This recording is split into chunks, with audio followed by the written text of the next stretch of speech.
do this video because after installing this in my friend's bathroom, I wanted one in my bathroom.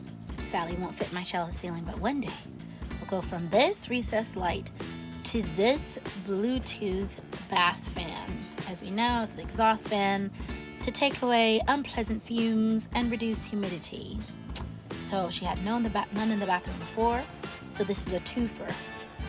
This is the company that she went with. She ordered it online. I'm not even sure where, but I'm sure if you look this up, you can find it. There are many companies that make the same. I love this little note. It seems basic, but it's very true. Before pairing, make sure the light is on because otherwise it won't work.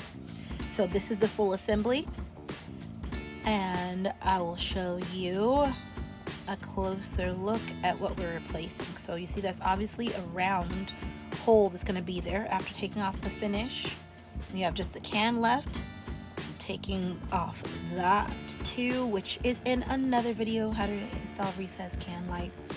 And this basically consists of two parts: the cover and the box that's going to be recessed into the hole. So you do need to install both pieces, of course, so you can have the exhaust fan feature. And this is what it looks like up close. It has a nice convenient scan code to register and to look for more directions. Actually, I don't think it had more directions, but I've installed a lot of these before. So I took the can out of the hole. It was a matter of removing the screws there, revealing the box where the wire was. I decided to use that box for a junction box for what I was going to install, and just disconnected the wires that were going to this whip and just cut the whip and stuck it in the attic. When you're going into old work, I usually go for the simplest route that doesn't involve me crawling in the attic. Simple and yet safe. So then from the outside, I traced out the square box that I'm going to be installing.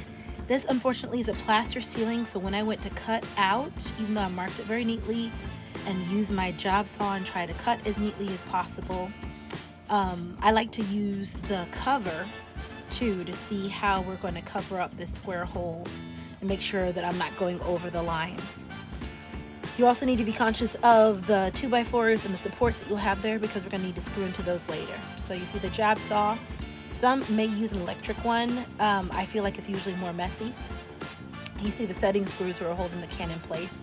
I just bent it up into the ceiling and then worked on the nails that had been holding it before, pried them out so that I could take out the existing frame for the light, so I could have room for the frame for the fan.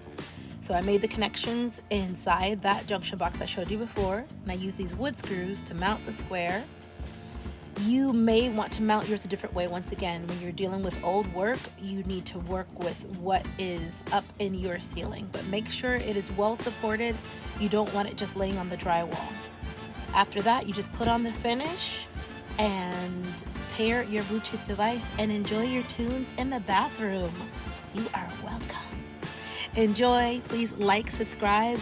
Tell me how your own installation came in. Are you jamming in your bathroom? I hope to be soon. Have a good one.